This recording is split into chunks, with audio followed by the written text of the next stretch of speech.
सभी अभिभावकों को मेरा नमस्ते। मैं पवन कुमार जाखड़, बचपन एंड 7 स्टार कॉन्वेंट स्कूल मोलासर से।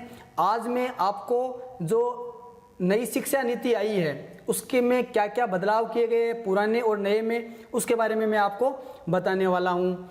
इस बिल का नाम नेशनल हायर एजुकेशन बिल है। बिल को कैबिनेट ने मंजूरी दे दी है। अब ये बिल संसद में पेश किया जाएगा। संसद में पेश करने के बाद में ये कानून का रूप ले लेगा और उसके बाद जितने भी स्टेट है वो अपने अपने लेवल पे इस बिल को स्कूलों में अप्लाई करवाएंगे।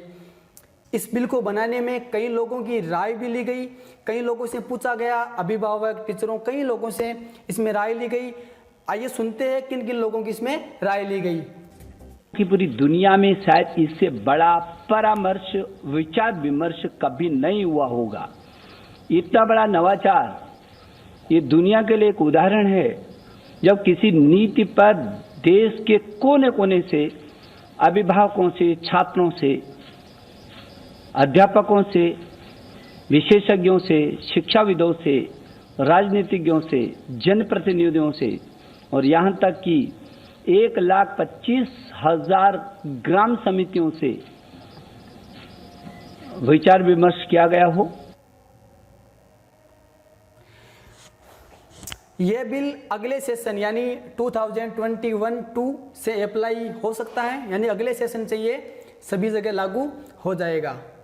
अब तक की स्कूलिंग 10+2 के फॉर्मेट पे चलती थी, लेकिन अब इसको बदल के 5+3+3+4 के फॉर्मेट में लिया गया है। यानी कि स्कूल के जो पहले जो 5 साल होते हैं वो फाउंडेशन क्लासेज, यानी फाउंडेशन के नाम से फाउंडेशन नाम उनको दिया गया है, जिसके अंदर अपनी 3 तो प्री प्राइमरी क्लासें और 2 फर्स्ट और सेकंड यानी पहली दूसरी क्लास, टोटल मिला के कितनी है, जो 5 साल है, इनको ये फर्स्ट स्टेज है इसका, और इसको फाउंडेशन नाम दिया गया है।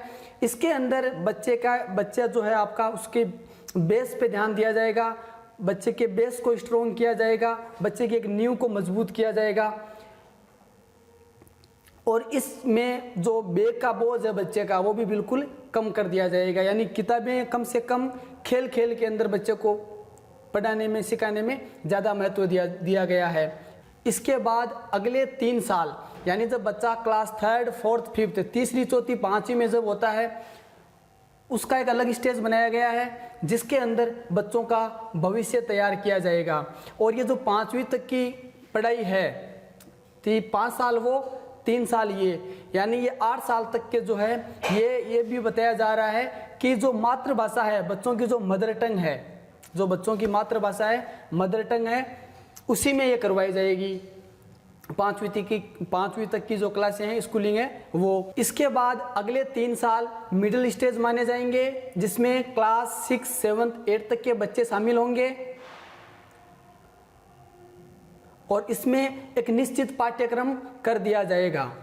कक्षा 6वीं से ही छात्रों को इंटर्नशिप का मौका मिलेगा, यानी अगर किसी स्टूडेंट्स की किसी एक पर्टिकुलर सब्जेक्ट में, किसी विशेष सब्जेक्ट में रुचि है, इंटरेस्ट है स्टूडेंट का, तो वो अपने स्कूलिंग के साथ साथ में उसकी इंटर्नशिप कर सकता है। जैसे मान लीजिए अगर आपके बच्चे को सॉफ्टवेयर में नॉलेज है तो वो अपनी स्कूलिंग के साथ साथ ही किसी कंपनी में इसकी इंटर्नशिप कर सकता है। इसके बाद कक्षा 9 से 12वीं तक का आखिरी स्टेज होगा, जिसमें किसी सब्जेक्ट के प्रति गहरी समझ प्रकट की जाएगी और बच्चे की एनालिसिस पावर को, एनालिसिस कैपेसिटी को बढ़ाया जाएगा। इसमें जो सबसे मुख्य बदलाव किया गया है वो है स्ट्रीम सिस्टम के अंदर, जो मेन है इसमें चेंज हुआ है वो स्ट्रीम सिस्टम के अंदर बदलाव किया है। अब तक आपको पता होगा 3 जो मेन स्ट्रीम थे, अपना आर्ट्स, कॉमर्स और साइंस, यानी साइंस वाला बच्चा सिर्फ साइंस के सब्जेक्ट पढ़ सकता था, आर्ट्स वाला बच्चा आर्ट्स के और कॉमर्स वाला बच्चा कॉमर्स के। लेकिन अब ऐसा नहीं होगा। अब जो बच्चा बायोलॉजी पढ़ने वाला बच्चा भी हिस्ट्री पढ़ सकता है, या हिस्ट्री पढ़ने वाला बच्चा भी अकाउंट पढ़ सकता है। लेकिन इसमें भी कुछ पुल बनाए जाएंगे और ये ज़रूरी होगा कि आप जो सब्जेक्ट ले रहे हैं, जो सब्जेक्ट आप चॉइस कर रहे हैं, वो उस पुल में हो। कितने प्रकार के पुल होंगे, कैसे कैसे होंगे, कौन कौन से उसमें सब्जेक्ट होंगे, उसके बारे में अभी स्पष्टीकरण आया नहीं है। जैसे स्पष्टीकरण आएगा हम आपको बताएंगे। क्लास 9 से 12 तक की जो परीक्षाएं हैं उनको सेमेस्टर में डिवाइड कर दिया गया है।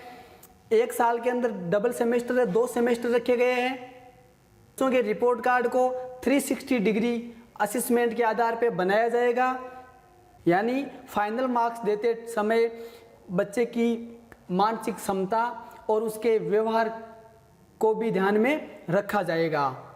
इसमें स्टूडेंट्स खुद भी अपना एनालिसिस करेंगे और जो उनके फ्रेंड्स हैं, जो क्लास के दूसरे सहपाठी है, वो भी उनको मार्क्स देंगे। तो ये मेन जो चेंज इसमें किए गए हैं वो चेंज थे और निश्चित ही पूरे 34 ईयर्स यानी 34 साल वर्ष के बाद में ये बदलाव किए गए हैं। और किसी भी देश में अगर बदलाव लाना हो तो ज़रूरी होता है वहाँ की शिक्षा नीति में बदलाव करना। हम उम्मीद करते हैं कि जो नई शिक्षा नीति है नए हिसाब से बच्चों को तैयार करेगी।